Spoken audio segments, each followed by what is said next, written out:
going on? It's Daron, Already Vetted podcast, where we're gonna sit down, talk to people that's already been in the service, that's been already vetted. You know, veterans of the service. This is the first episode. Decided to start out with my father, Charles Dixon, Army. Go ahead and introduce yourself and what branch, MOS, years of service. My name is Charles Dixon.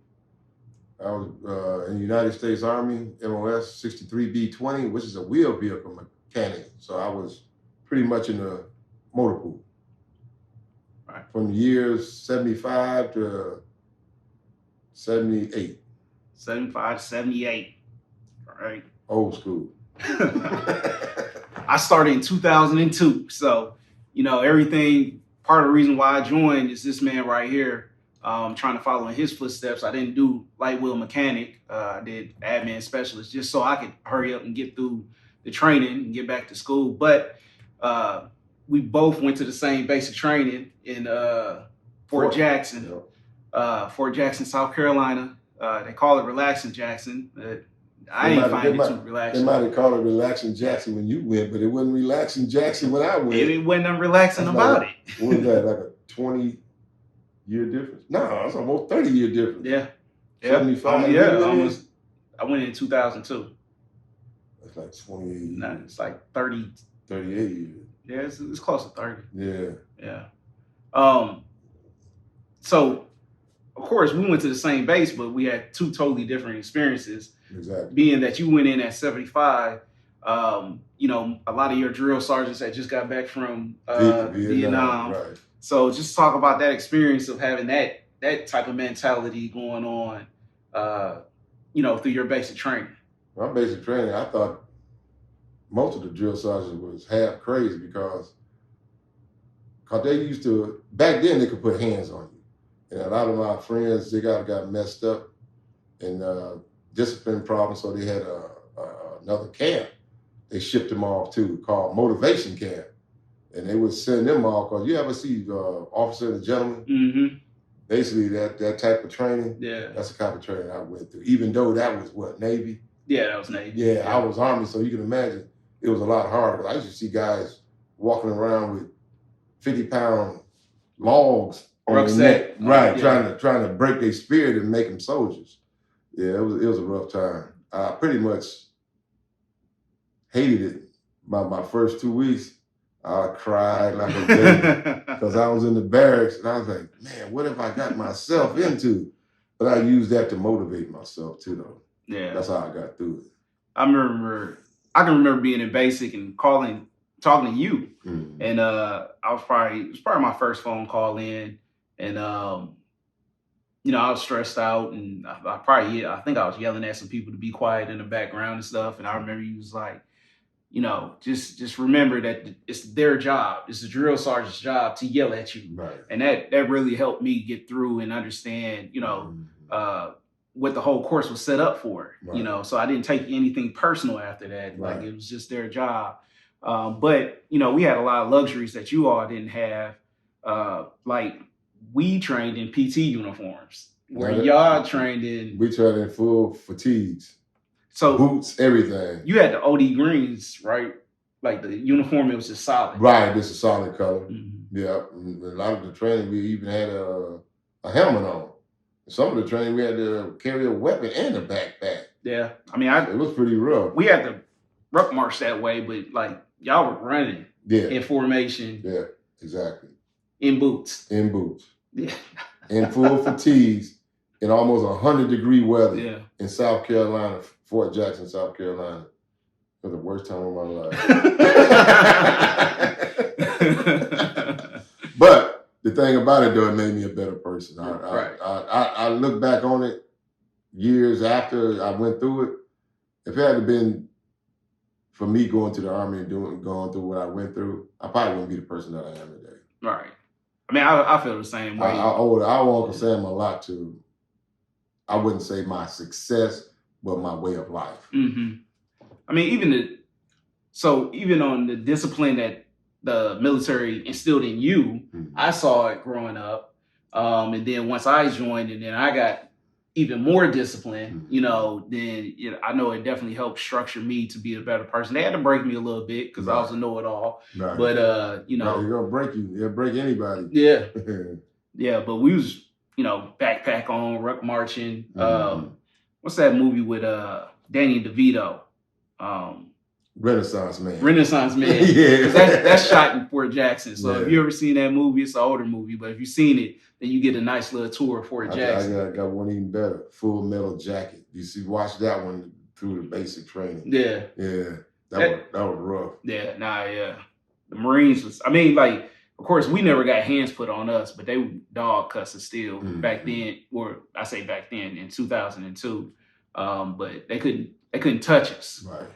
So the most they could do is just, yell at us and then PT us to death, and belittle you in front of your friends. Yeah. But it still wasn't easy. No. But for me, I tell any young man coming out of high school, 17, 18 years old, if he ain't got nothing to do or no future or no, going to college or anything, to me, the military is the best place for you. It'll make you a better person. Yeah. Especially if you don't know where you're going. Right. So as a light wheel mechanic, where'd you do your AIT? Was that at Fort Jackson? After I left Fort Jackson. Well, yeah, I did do my AIT at Fort Jackson. Okay. And then I went to Fort Hood, Texas. So that was your first permanent station? Permanent station, yeah. Fort Hood, Texas. And then from there, how long did you stay at Fort Hood before you... 12 months. I stayed there 12 months, and then I got a furlough to go home for 30 days. Then I winded up in Korea from 76 to 77. Was there a process of picking locations at all, or? Well, as far as your overseas duty? Yeah. Well, they ask you that when you first come into the Army, where you want to go in case you get deployed overseas. I said Hawaii. Right. I ended up in South Korea. Now, if I had said South Korea, maybe they'd have put me in Hawaii. Right. Yeah. So that didn't pan out too good. And to me, Korea was it wasn't the cleanest place in the world. They had a lot of diseases and stuff. But after you learn the culture and everything, it wasn't that bad. It wasn't that bad. That's good.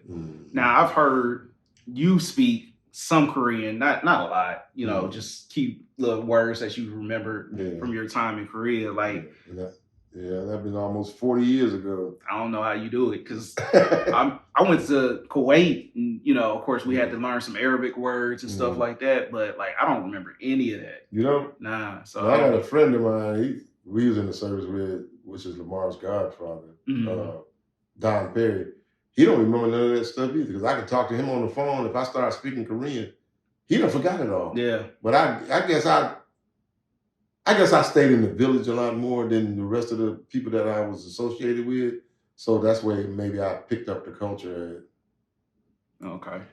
So you just brought up Donnie Perry, which is a lifelong friend of yours that you met in the service. Met in 76 when I got there a week or two before he did.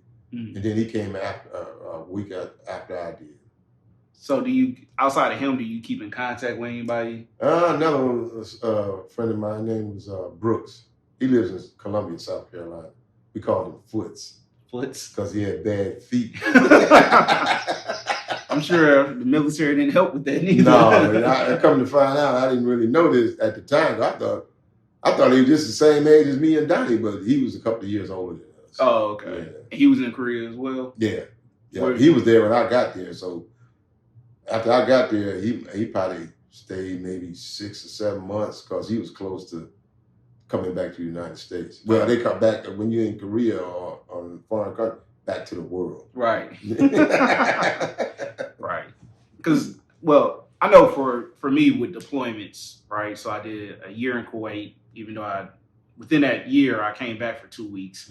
And then I did 6 months in Kyrgyzstan. It's like the world for me, the world stopped. It did. But for everybody else on the outside, of course, everything's keep going. Right. So then when you get back, you're like, hey, you want to pick up right where you left off. Right. But people have moved on to do other things. So that pretty much the same for you. And for me, no, because for me, It took me 6 months to adjust back to the United States because I was more or less kind of messed up in the head with the culture from being in Korea for so long. And I still had that same mentality when I got back to the United States. Because when I came back home, first couple of nights, because I moved back with my parents, first couple of nights, my father would tell me the next morning, he's like, man, I don't know what they did to you over there, but you was asleep last night. You was speaking something I ain't never even heard before. So I kind of carried that with me for about 6 months before I could deprogram myself from being over there. It was rough. It was rough. It was a rough time. Luckily, I ain't had to go through that. At least I don't think so. Even if nobody said anything. What about your first deployment? You say you stayed about a year there, right? Yeah, I stayed a year. It didn't bother you when you came back?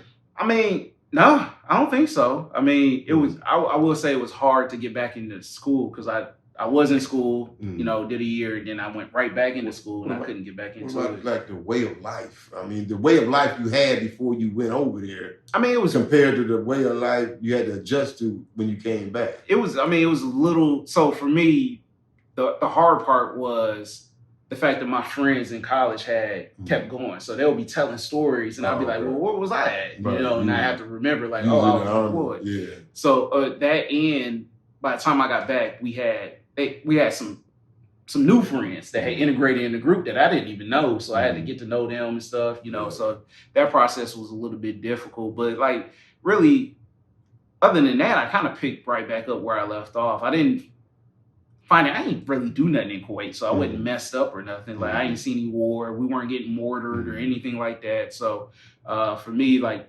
that type of problem wasn't there. What about the way of life, though? I mean, because for me, I was living the Korean way of life for almost a year, where it was a year. And then when I came back here, I still had that same way of life of being in Korea. I had to readjust myself back to being in the United States. And it just took me a while. Well, I was confined to the base for the most part. Like I barely got to go into the city of Kuwait. Like, I know they had tours of Kuwait, but like they would mess up. Like the first time I went, they took us to like a bazaar, right? So like a flea market pretty much for them. And it was dirty. And I was like, what is this third world country? Yeah. And then most third world countries are dirty. So but Kuwait's not a third world country, like not economically. So eventually because I just quit going out and I just stayed on base. And then one of my sergeants, he was at TSU at the time, he was like, Dixon, you got to get out, man. Like, get off this base. Yeah, you got to, decompress. So let your hair down a little bit. He had acquired a car somehow, and the policy was you had to have two guns to get off base. Well, he had 2 lighters that were shaped like an M9 pistol. Now, weren't you an MP at that time? No, I was in admin. Yeah, I was 71 Lima. Okay. So he got me off base, but we went to like the coastline. It's like castles and strip malls with Gucci and Louis Vuitton. So it was like the rich part. Yeah. So most of Kuwait is that way. But then they have the slums where they hire in other nations to do their work. See, that's all we ever see on TV. Right. Is the bad part. Exactly. The part you talking about, I never even saw that. Yeah. I mean, it's like Miami's coastline. Right. I was like, man, I was blown away. So I went out twice that way. And that was cool, but for the most part, I didn't integrate into their culture.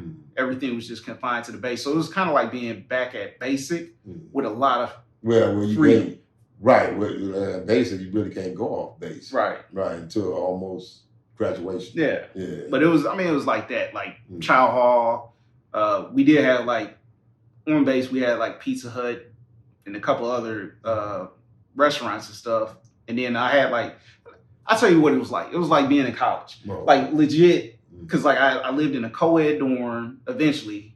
We was in an open bay for a while, then we moved to a co-ed dorm. But it was like being in a college dorm. Well, let me ask you this. You being in the dorm, you was in the dorm with other U.S. soldiers when you was in Kuwait? Now see, that's a different thing with me being in Korea, because in Korea, we had a co-ed dorm. I think the women was way up on the top floor. But for the most part, we had our own rooms, but you might be in a room with a Korean. Oh, But really? we used to all stayed in the same bracket. Nah. Yeah, It we was all cool. stayed in the same bracket. For the most part, they had their own floor and we had our own floor, but we all used the same bathroom. And they would line up with us because they was like working with the United States. Some of the South Korean soldiers, they would line up with us in formation every morning. So y'all was really integrated with them. We was integrated with them because when I go to the motor pool, I remember this one Korean named Lee. Now me and him, he was my best friend really in the motor pool because he would work on trucks and SUV. I mean, Humvees, 2 tons, 5 ton truck. Yeah. He could work on them. He taught me a lot, and I taught him a lot. Because he would tell me, Dixon, you number one. I would tell him the same thing. And we would greet each other in the barracks and stuff. Because we more or less interacted with them. Like I said, we even did PT together. Eating the same mess hall and everything. They was like one of us. Yeah, nah. Not when I was in Kuwait, it was because I was personnel, so I never saw. If I saw anybody, it would be like another nation. Like I saw some Australian guys and, and they stayed in a tent. At one point we stayed in a tent and they stayed in a tent over from us. So like I talked to them, but like that was it. That was the only other nation that I really talked to, and we weren't integrated with them. We was just, being friendly. But in Kyrgyzstan, as a security forces member, MP, pretty much, we worked with the Kyrgyz National Guard or whatever they call them, but they were they just sat on posts. So they had their weapon. They would just sit there. So they were that was it. They were like guards. Yeah. So essentially, if something happened, what you call them, sentries? Century soldiers, pretty much. Yeah. They were more security guards than anything. I mean, they just sit down and wouldn't say much. It was a couple of them that spoke English. It was this guy Daron. He was really good at English. He was trying to make his way to America. I'm gonna assume that he's probably here by now. But he would talk to us and integrate and everything, but none of the other ones would because they didn't speak much English. Now, being what I said about being in the service, if you're a young man and don't have no sense of direction, 17, 18 years old, that'd be the place to go. Let me ask you this. Would you recommend that to your son? I would. I mean, I personally would. I don't think my wife would, but I would, because I see the benefits from it. Now, they pay for your school. Right, everything. Which they did. Yeah. I've gotten my master's degree based off of, them paying them. Yep. So it does have its fringe benefits. Oh, yeah, absolutely. Even after you get out. Yeah. You might not see it while you're in, but once you get out, you got a lot of benefits from Uncle Sam. Because you even got, healthcare? Yeah. Yeah. So some of your dental was better than mine. It probably is. And I don't even know I don't pay much for it. I know. One time me and you had talked about it. You were telling me what it covered. And I was like, mine don't even cover that. Nah, yeah. And I thought being, working with General Motors, I had some of the best, but come to find out, Uncle Sam. Yeah, it's pretty good. Dental is good. I mean, all the health insurance is good. The problem with it is finding somebody that accepts it, because a lot of the doctors eat the cost. Because you got to be in a network, right? Yeah. So, and a lot of doctors won't take the insurance because they have to eat it. Right. So if a procedure for you costs $3,000, for me they might say we're only paying you $1,000. And you got to eat the rest because they know they're overcharging them anyway, So they know the doctors are overcharging. Right. That's why the medical health insurance business is a $1 billion business. Yeah, exactly. Now I will say, if you asked me about if I would recommend it, especially to my son, I would say I would make sure that he goes to the right branch based on his personality, because I don't think the Army was a good fit for me, just because I was way too headstrong, right? Okay, what's the difference between the Army and the Air Force? I mean, it's all military. It is all military, but to me, the Air Force respects everybody's level of intelligence, where the Army is like, this is the chain of command, and we're not breaking that no matter what. So I don't care what as a private, Right. you know nothing. Right. You know what I mean? Right. So like me coming in, especially coming in from college, like it just felt very. If I saw a way and I was like, this don't make sense. Let's do it this way instead. And they're like, nope, stay in your place. Right. I felt like that was disrespectful to me. Whereas the Air Force would at least consider it. Right. You know. But you know, like you said, the Army got a way of doing their own thing. Right. Yeah. Which is the chain of command. Which wasn't for me. Yeah. Like, but it took me a while to just realize, like, you know, it's one, I could have handled it better. You know what I mean? Because I was being very disrespectful. You know, I know that. But so I could have handled that piece better as far as how I talked to my chain of command. And maybe they would have listened to me a little bit better if I went so abrasive. I was really abrasive. You know, one time I remember somebody told me, they was like, Dixon, you do real good work, but nobody wants to come to you because they know you're going to combat them, you know? So they knew no matter what they asked me to do, I was going to say something about it, but then they knew it, they ain't have to come check up on me when I got assigned a task. So it was just a matter of like, you know, getting me to do something. That's kind of like I was in Korea in the motor pool, because actually I was the only black. And like I was telling you about the Korean guy named Lee.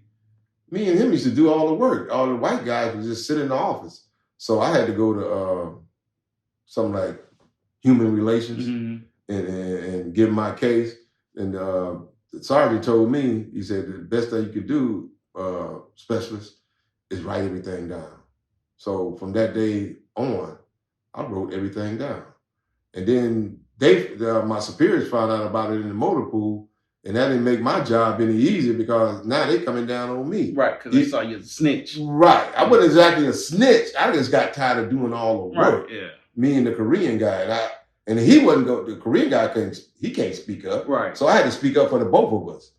And kind of got me in a little trouble. So they started putting more work on me, but it wasn't nothing I couldn't handle. You know what I'm saying? Yeah. And a lot of my friends would always be on me, especially when I used to come to the mess hall. I looked like a grease monkey because I'd been up on the truck all day. Yeah. And they used to just dog me out. I used to hate that part about it, but I love working on the trucks though. I really did. Doing the soldier stuff, that's why I feel that. Really? Yeah. See, that's what I love. Yeah, see, that's the opposite of me. Yeah. My first sergeant even told me, he said, Dixon, you's a heck of a mechanic, but you ain't no soldier. Because, you know, they rate you. Like when you go from one post to another, you got to have a rating. Right. How you did your job. And we call it EPR. And it goes with you to the next place. He gave me a bad one, but he gave me a good one for my skill set for working in the motor pool, but for being a soldier. Yeah. That wasn't me. So you wouldn't going to the field and I went to the field. I know you went, but I didn't had no choice. I didn't like it. I didn't like it. Sleeping outdoors. And like you, I was kind of vocal about the whole thing, and they didn't like that either. Yeah. So a couple of things, you know, as far as it being a difference, as far as your experience is one, like when I came in, basic training, basic infantry, right? So Army's basic infantry. Everybody's trained at the basic level. Like a grunt. Right. Yeah. So it was all geared towards Vietnam still, even when I came in. But when you came in, I know it was more, you know what I mean? Like they probably still had some of those camps up, you know, practice camps or whatever you want to call it. Oh, yeah. And we used to do night fire and all that stuff like that. Just like they were still in an actual war. That's the type of basic training I went through. Right. And it was something else too. I wouldn't want to do it again, I tell you that. See, I look at my time with fond memories, but like I wouldn't want to do it again either. Finally came to the PT part. Yeah. But you know what? I excelled at that because we had a thing in an opportune. If you pass a PT test with a certain percentage, they gave you a red helmet. That red helmet meant you can go to the front of the mess hall line, and you know for yourself how long the mess hall line is during the day. So everybody, if you got more points than you're supposed to, you get that red helmet and you go right to the head of the line. It was three of us, me, a guy named Lattimore, and this white guy, I don't remember his name. But we only had two helmets. Because I can even show you the pictures. They had the helmets on, but I didn't have no helmet on, but I still was one of the jocks. even though, because I could run. 'Cause like I said, that it motivated me to do better because I hated it at first. And because the drill sergeant, man, you all right, Private? I used to be sweating like a pig, sweating like a pig. I've seen guys pass out and couldn't get up, but the drill sergeant would make them get up. They even saw boot parties. Yeah. Yeah. So you know what I'm talking about? Yeah, to motivate that guy. Yeah, to motivate the guy that's right. hurting the rest of the platoon. Right, and I was a squad leader, so I had to motivate my men to do better, or else I got in trouble. Now, was this in? That's in basic. That was in basic. So you was a squad leader in basic. Yeah. So I ended not up by choice. It never is. It never is.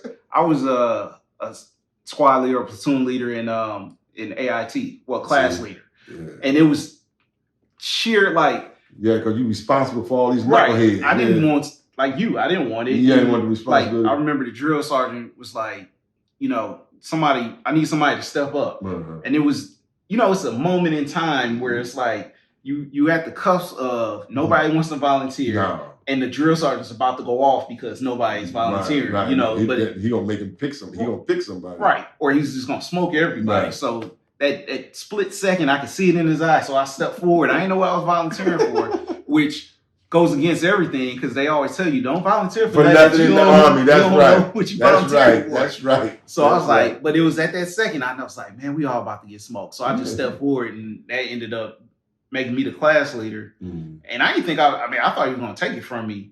Really, I didn't think I was going to last the whole time. But, he allowed me to keep it the entire time, which I respected him a lot. And I feel like he taught me a lot too. But you know what? Them drill sergeants, they can read people because they've been through that, and that's what they do. They know who going to make it and who ain't going to make it. They know. And they know who they can count on and who they can't count on. Even though if he asks you to do something, you don't step up. He know who could do the job and who can't do the job. He already know. I remember he pulled me aside when I was messing up commands. We was in formation, giving commands to march to the school. And I was messing them up. And then so he, of course, yelled at me and everything in front of everybody. I was like, all right, I deserve that. That's kind of degrading. So then he held me back while everybody else went to school. Of course, I had a buddy with me because you can't be alone. And then he was like, "Why for KC try something?" Nah, I don't know. I mean, you just always had to have another soldier with you. This is the way everywhere we went, we had to have somebody with us. The Air Force is like that too. So it must be a change that happened over the years. I don't know. But back in my day, they can get you one-on-one if they wanted to. Well, sometimes they did, but it was, I don't know. Anyway, I don't know why I had somebody with me, but he was just like, man, I'm hard on you because I believe in you. So I had them talks too. Yeah.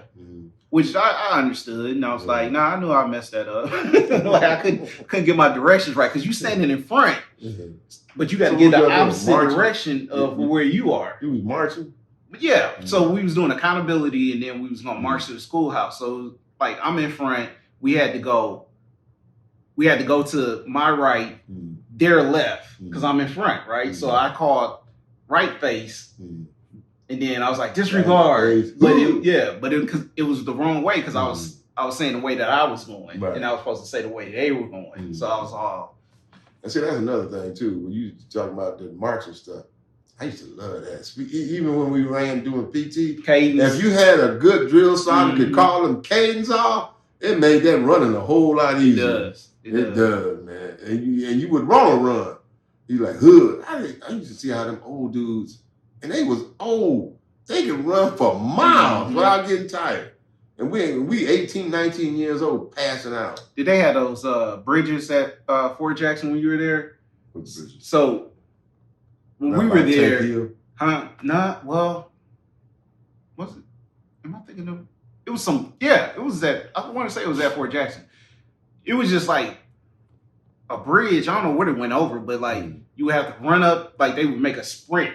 All the way up to the top, and then you would jog, and then sprint down. Then you would get back into formation. So they would always break formation at that point. But it went by Tank Hill because we never ran that far back because the base had grown probably since you had been there. It was big then. Yeah, so we never ran that far, but we would march past it if we were going to one of the training sites. The barracks I stayed in, they had just built them, so I didn't have to stay in them wooden barracks. I had to stay. We saw them.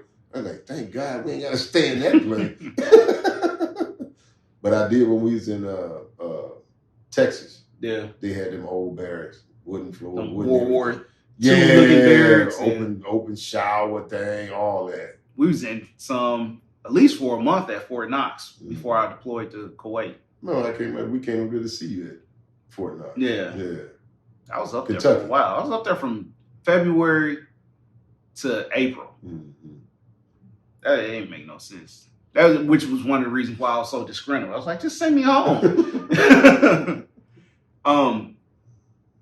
Last thing I want to touch on is something that you've already mentioned as far as you had superiors that weren't doing the work, and you were the only black person in your you're talking about when I was in So it was what they call it, the good old boy system. Yeah.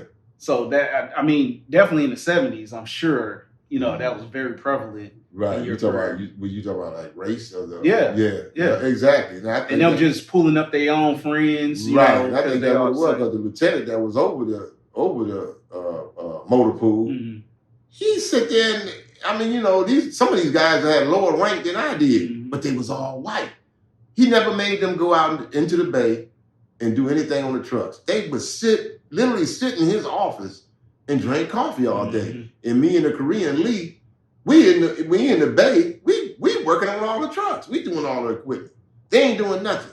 That's one reason I went to race human relations. Yeah, equal rights. Right. Yeah. HR or whatever they call it. Yeah, it was really prevalent.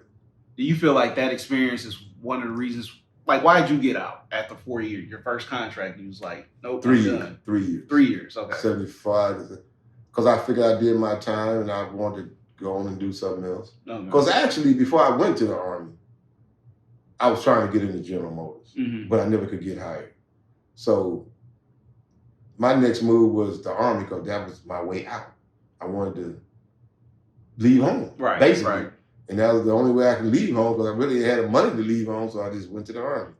And it was a bad idea at first, but after, like I said, after a year of being in there, I was kind of cool with it. Only thing I didn't, like I said, I liked being a mechanic. The reason I got out, I couldn't deal with the Army part.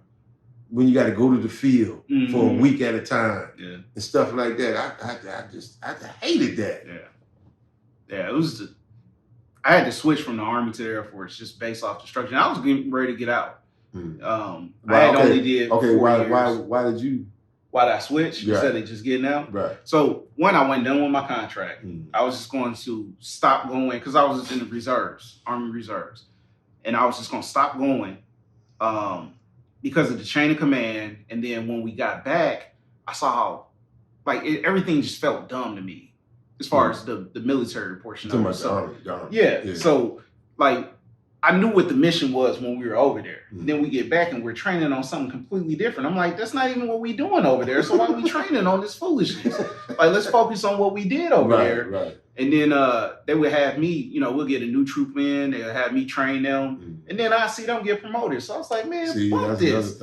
I'm not dealing with this. So I was like, I'm just going to get out. I'm just gonna stop going, and then they're gonna give me a general discharge. In the Army, like you said, the chain of command thing. It's like the more you kiss up, the more you can move up. Yeah. But if you ain't kissing up, like you said, it's dudes that came in after you, and they got promoted to a higher rank than you did. You was in there before they were. I felt like it was a lot of hoops that they wanted me to go through to get the next rank, where they weren't making everybody else do that type of stuff. And and for yourself, like I know, it's harder for us anyway. Yeah. Because of our skin color. They're going to make it harder for us. But they're going to promote the whites, whether they can do the job or not. Right. And they know we are more qualified than they are, but we're in a different skin than they are.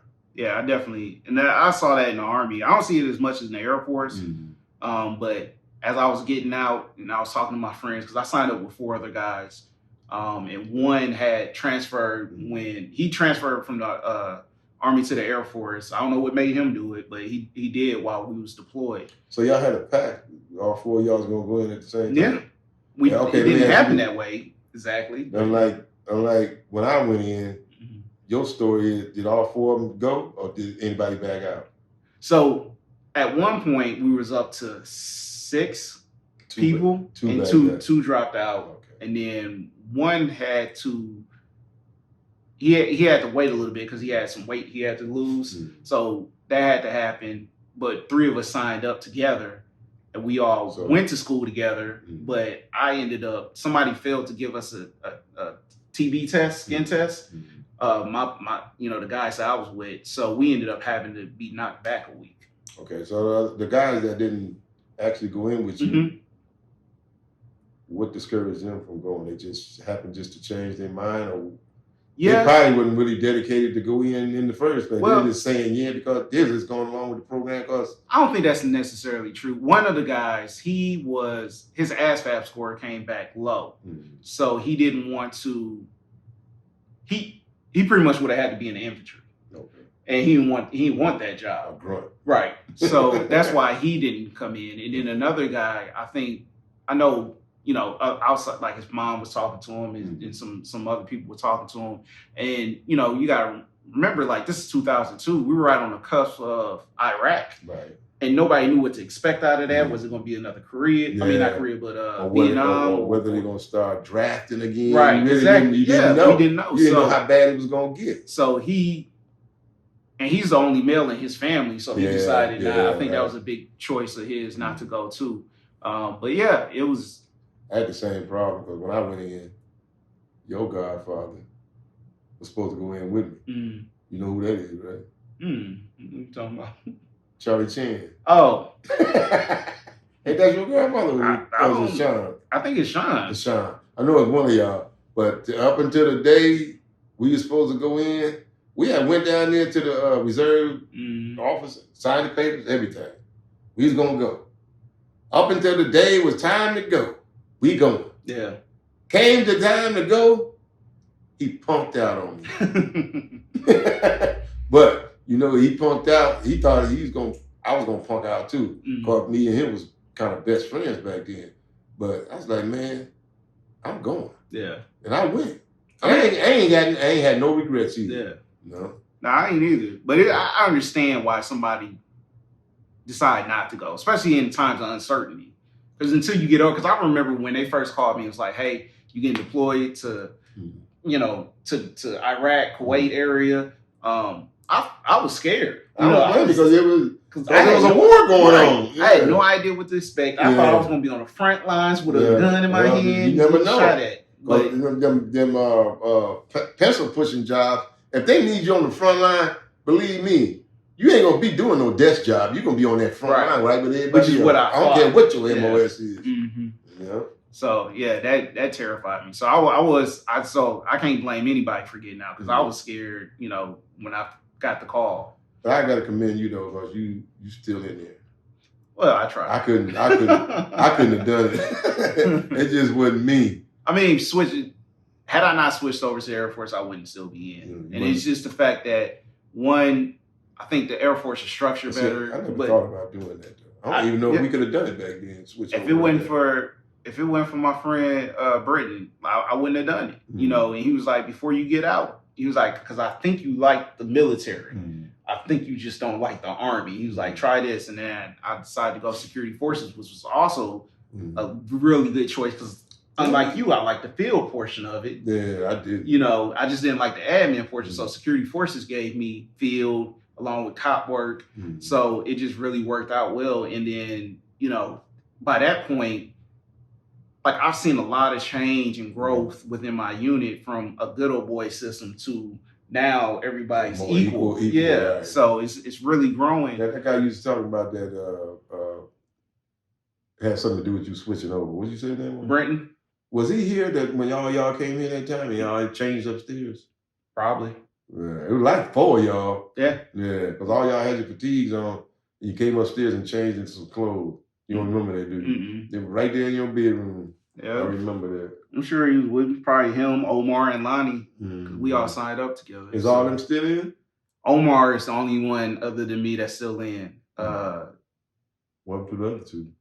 Brenton got out. I think he made to tech sergeant. He might have made master, but E7. So, but he ended up getting out. He just wanted to focus on his career. By that point he had moved to Atlanta, and just coming up and back and forth was too much. People did what, about 4 years? Nah, Brenton did probably 10 to 12. God, and if he had to wait 8 more years, you could have got a but 20 years, you can get a pension, right?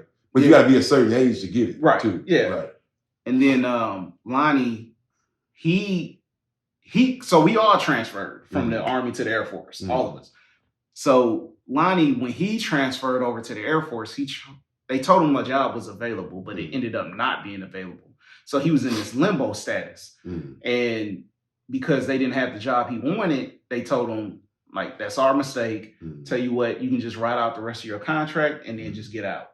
And that's what he decided to do. So are you still close with some of the guys you was in the Army? The question you asked me earlier. So only when I was with Donnie and Brooks. I was when I was on social media, when I had like Facebook. It was a guy, Irvin Philman, and this guy named Forte. I was still talking to them. There's a couple guys I was in Kuwait with. Omar was in Kuwait with me. Lonnie was in Kuwait with me. I don't talk to Lonnie much, but I do talk to Omar still. So it's a few, and then some people I just keep in contact with through Omar, because he's still in contact with a lot of guys that we were in Kuwait with. But yeah, that's about it. Other than that, it's mostly just people that's in my current unit, you know. I very vaguely remember some of the guys I was with in basic. Yeah. Most of the people I remember is like when I was at permanent duty, like Donnie and Brooks. There's a couple of other guys, but we never was really that close. That's why I kind of lost. I kind of kept in contact with them when I first got out. Right. But over the years, you know, they doing their thing, I'm doing my thing. Just lost contact. Yeah. So a lot of them guys, I don't even know if they still living in right. You know? Yeah. But I don't, you know, through it all, I don't hold no. Cause there's some people that I didn't like, you know, going through it. But you know, if I saw them today, with the exception of one person, because I still hold a grudge against one person, but that's because he came after my job. But other than that, you know, I would sit down, have a meal with him, you know, and just like have that mutual respect. Like, we've gone through something together, which I think is a good part of the military. Because so when I went to Lipscomb, I joined their like military, like I immediately went to their veterans department. What is that, like a ROTC? No, like it's just, no. Because we ain't do none of that. It was just, it was more of a club. Like, hey, we're the veterans office. If y'all need anything, come to us first, and we'll go out and, you know, track these people down and stuff for you. But it became a network of students that were all veterans. So, or a member of the family that was a veteran. But I would get into a classroom, and if I knew that dude was a veteran, then we instantly had this connection. We could tell, like, because like, we're very on point, right? Because that's the way we've been structured. Give me the details so I can go do the mission. Let me know what I need to do so I can go write this paper. So then when the teacher would be off on a tangent, I remember it was this Marine, he was in my class, and like we was in biology, and they'd just be talking about nothing. And I could see him getting mad, and I'd be like, hey man, calm down. Then some days he'll see me getting mad, because I'd be like, I'm already struggling in this class, and y'all sitting up here talking about cats. Like, let's get back to the material so I can learn something. I know that. I'm paying this, or I'm not paying this money, but I'm, you know, taking this time out away from my family. Right. You doing it to make yourself better. Right. So, yeah. I remember looking at him, and we both be like, man, I'm about to burn this whole classroom down. That's right. Yeah, but like at first, I used to when I used to go to Atlanta, go to South Carolina, I would always stop. Me and Donnie would have breakfast, talk about old times. Either going or either coming back. You know, I remember stopping with you. Yeah. I don't know if it was you or Lamar. We spent the night at his house. That might have been Lamar. Yeah, we spent the night at his house. I always would stop. He done been here before, because he done came to my anniversary party. Came to Lamar's wedding. Yeah, we got. Matter of fact, I think he got a brother. I know he had a brother that went to Fort Campbell. I think he still lives up that way in Clarksville somewhere. Yeah, his younger brother. But yeah, over the years, he's the only one I stayed in contact with. Yeah. Because you've been knowing him ever since you was little. Yeah. Well, you remember when you was little, he was sending y'all Christmas presents. I remember. Yeah. But I mean, I feel like it's a good little conversation, good little talk. Hopefully, yeah, it was. You enjoyed it. Hopefully, y'all watching enjoyed it and learned a little bit more. And let me end this with a Korean saying. All right. Chagaseyo, which means goodbye. All right. Goodbye.